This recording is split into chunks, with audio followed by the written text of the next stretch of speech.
시인이자 미술 평론가로 널리 알려진 프랑스의 샤를 보들레르는 1863년 한 신문에 각 시대는 그 시대만의 자세와 시선, 몸짓을 지니고 있다 라는 미술 평론 글을 연재한 바 있습니다. 미술 작품은 기본적으로는 개인의 감정과 사상을 표현하는 수단이기도 하지만 보들레르의 말처럼 시대의 모습이 시각적인 언어로 담겨 있기도 합니다.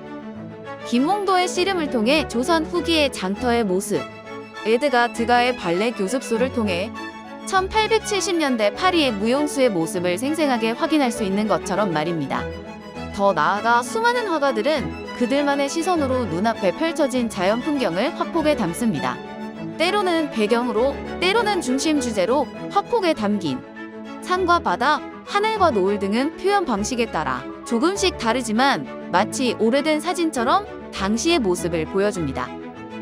혹이 인상주의 화가로 유명한 폴 세자는 말년에 그의 고향인 프랑스 남부의 엑상-프로방스에서 마을 풍경을 담은 작품을 오랜 기간 그렸습니다.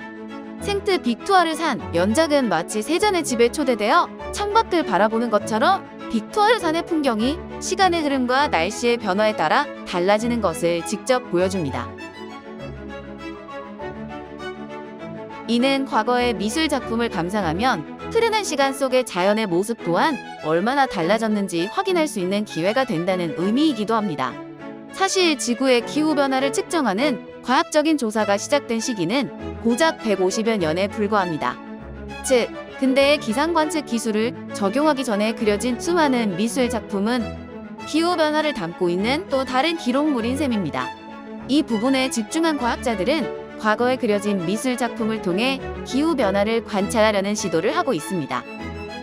기후변화에 대한 연구로 노벨상을 수상한 그리스 아테네 아카데미의 크리스토스 제레포스 박사는 대기화학과 물리학을 통해 대기 중의 오염물질의 농도를 확인할 수 있다고 밝혔습니다. 제레포스는 영국의 낭만주의 화가인 윌리엄 터너의 작품에 주목했습니다. 빛에 집중한 풍경 묘사에 탁월했던 터너는 일몰이 담긴 작품을 많이 그렸습니다. 터너는 주로 노란색과 빨간색, 주홍색을 섞어 불타는 듯 빛나는 일몰을 표현했는데요. 그는 터너의 일몰 작품을 분석하여 화산재와 연무, 먼지 농도를 추정하는 에어로졸 광학 두께를 짐작할 수 있다고 주장하였습니다. AOD의 값이 크면 대기에 에어로졸이 많이 존재하여 산란이 활발하게 일어나게 되는데, 이 경우 화장이 긴 붉은색 계열의 빛만 빠져나와 일몰은 더 붉어지게 됩니다. 즉, 붉은 빛이 더 강하게 표현된 작품이 그려진 시기에는 대기 중에 오염물질이 더 많았으리라 추측할 수 있습니다. 화산 활동이 활발했던 1830년대 초기의 터너가 그린 일몰의 색은 화산 활동이 없던 시기에 그린 풍경화에 비해서 훨씬 더 붉습니다. 또 제레포스는 일몰의 색상을 분석하여 지난 5세기 동안 지구 대기의 오염도를 추정하는 연구도 진행하였습니다. 그는 영국의 테이트 미술관 등이 소장하고 있는 1500년부터 2000년까지 풍경화를 조사하여 붉은 석양이 강조된 54점의 작품을 발견하였습니다. 이 시기는 대규모 화산 폭발이 일어난 후 3년 이내에 그려진 그림으로 다른 풍경화에 비해서 적색의 비율이 가장 높았습니다.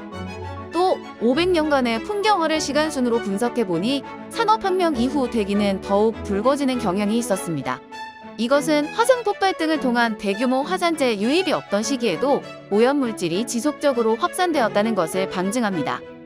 산업혁명 이후 이산화탄소, 메탄, 이산화질소 등 온실 배출량의 증가로 19세기 후반부터 바다와 지표 부근의 기온은 상승하고 있습니다. 1951년에서 1980년까지의 세계 평균 기온을 기준으로 2000년부터 2009년까지 10년 동안의 세계 기온 변화 지도를 살펴보면 북극과 남극에서는 매우 큰 폭의 기온 변화가 있었음을 알 수 있습니다. 특히 최근 20년간의 변화는 극적일 정도입니다. 물론 단기간의 기온 상승이 일시적인 기후의 변동성 때문일 수도 있습니다. 당장 내일을 예상하기 어려운 날씨처럼 기후도 일정한 범위 안에서 끊임없이 변화하니까요. 사실 기온 변화 폭이 크더라도 전체적으로 평균값 주변에서 오르락내리락 하는 수준이라면 우려할 만한 일은 아닙니다. 그러나 지금은 이러한 오르내림이 정도를 벗어나 평균값으로 되돌아가지 않는다는 것이 문제입니다. 지구의 기온이 이전과는 분명히 다른 방향으로 변화하고 있는 것입니다. 이러한 장기적인 변화는 미술 작품에 고스란히 담겨 있습니다. 이탈리아의 국립과학연구위원회의 다리오 카모포 박사는 문화유산 저널에서 카날레토의 베네치아 항구 그림으로 해수면 상승을 확인했다고 밝혔습니다. 이탈리아 베네치아 출신의 화가인 카날레토는 정밀하게 풍경을 묘사하는 것으로 명성을 떨쳤습니다. 그의 작품은 실물과 아주 비슷하여 생생한 사진을 보는 듯한 느낌을 줍니다.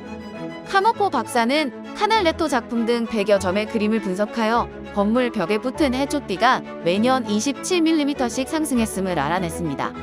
이 수치는 1871년 이후 베네치아에서 공식적으로 측정한 수위 상승과 3mm밖에 차이나지 않을 만큼 정확했습니다. 베네치아의 수면 상승의 변화에 대한 국내 연구도 있습니다. 충북대학교 이성재 교수는 근대 유럽 사회의 기후 변화에 대한 역사학적 접근이라는 논문에서 베네치아에서 활동했던 화가 베로네세, 카날레토, 벨로토의 작품을 분석하였습니다.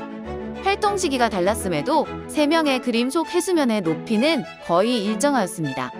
따라서 현대 베네치아의 해수면 상승 현상은 18세기 이후에 급격하게 나타났다는 것을 알 수 있습니다.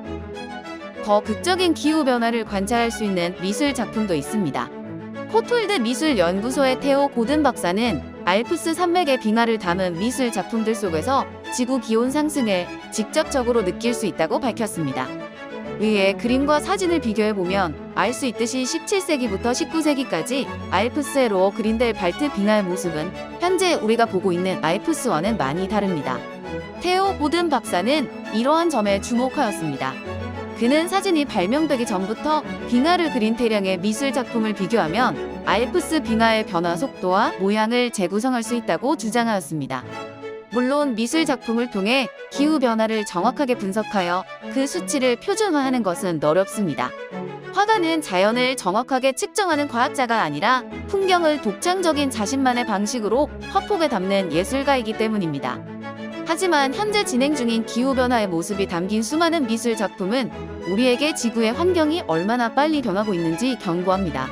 우리가 경고에 늦게 반응할수록 미술 작품 속 일몰의 색은 점점 더 붉어지고 빙하의 크기는 점점 줄어들 것입니다.